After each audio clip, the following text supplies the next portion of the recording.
Hey there, South Georgia. This is Sydney Rainwater with WALB. I'm here with our very own Mackenzie Petrie to provide a little bit of a recap of the day's events. Mackenzie has been in court all day covering the Susan Imbert trial. This is the third time Susan Imbert has been on trial for this case. And so, Mac, let's talk a little bit about what went down in court today. So I know the morning started off with a pretty interesting, I think, witness. Yes. The victim's son. Yes, the victim's son, Will Imbert. He actually took the stand first today in the second day of testimony, witness testimony, I should say. And while he was on the stand, he spoke about how the day started, that on June 28, 2014, when his dad passed away. He started talking about, you know, they woke up, they were eating breakfast at the table, they were going to go to the Albany Motor Speedway. They were going to go see this 1975, I think it is, Firebird that the victim, William Jake Imbert, used to own, but he could never get it running, so he ended up trading it in and selling it to someone here in Albany, and that person was able to get it running, so he was going to go over there and visit and see it race and all this good stuff. And the son, Will Imbert, he said that when he left to go get his girlfriend, it took him about 40 minutes after breakfast. When he came back, he saw the chaotic scene. He saw Susan yelling. He said that she made like a gun, like with her hand, and like pointed at her head and was like, "Don't go inside the home. Don't go in. Don't go in." So as you can see, it was very emotional for him that day. And we actually have a piece of sound that we want to play for the viewers to hear. Yeah. Did you observe anything on her hands? Yes. Will, what did you observe on her hands?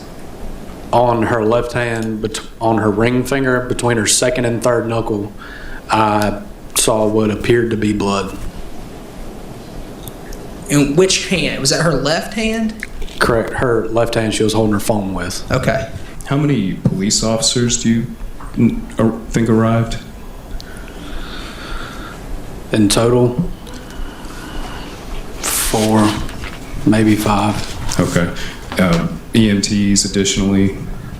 Eventually, yeah. Okay. You didn't tell any of those people anything about any blood on Susan's hand? No. Okay. So as you can imagine, very emotional there, and that was sound from the state first and then the defense questioning after, just so that the viewers are aware and they can make it make a little bit more sense for them. Right. All right. But Will wasn't the only witness we heard from today, right? So after the break in the middle of the day, I think we heard from an expert. Yes. Right. The state called a expert to the stand next, and I don't want to get too much into the details on his experts because I'm not the expert. You know, I just do news here. But he spoke on, you know, blood stain pattern analysis and the shooting incident investigation, as he told me to word it, because there was a lot of words that, you know, us normal people just wouldn't understand. So I'm actually going to let him do the talking. Let's just head right out to him. Absolutely. It seemed likely, based on what you see in Exhibit 10 and the scene photos, that there was movement here? Yes, sir. When you have a blood stain and then a blood stain and the blood source is no longer with one of the blood stains, that does support the logical conclusion that the blood source moved at some point. Logical conclusion that he was picked up and then put back down? That would be a logical conclusion. So some bloody object was moved. You don't know when it was moved. I don't. You don't know who moved the object. I do not. If EMTs were on the scene, they could have moved the object.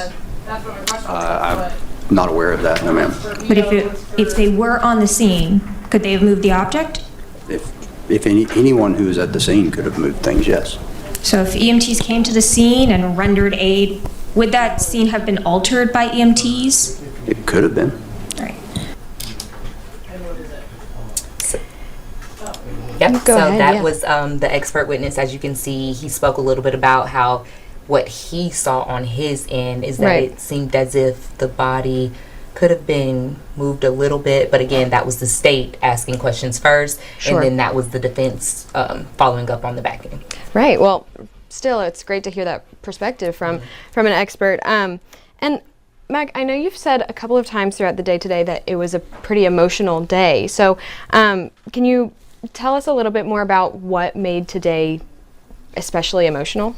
Well, like we said, starting off with the son being on the stand, and he was only 17 years old when the incident happened, and also when that expert witness went on the stand, as you could imagine, they have to show the very graphic pictures and photos of stuff like that, and you could see a lot of like the family, they just put their head down and Wow. stuff. They don't want to see it, and it just makes it a little emotional. It's very emotional for them. They actually sent me a statement. It's pretty long. I'm not going to read it right now, but they're saying like this is the third trial. Right. Like this is the third time now that they are having to see those photos, So it could be a little emotional for them. Definitely. I'm sure that would take a toll. Yeah. All right. Well, Mac is going to be back in the courtroom tomorrow. Court's expected to resume at 9 a.m. tomorrow. And whether it's emotional or whatever witnesses we have or anything that's going down in court, Mac will be there to let it us to you know. live. Yep. So for now, again, my name is Sydney Rainwater, and this is Mackenzie Petrie. Thank you for watching.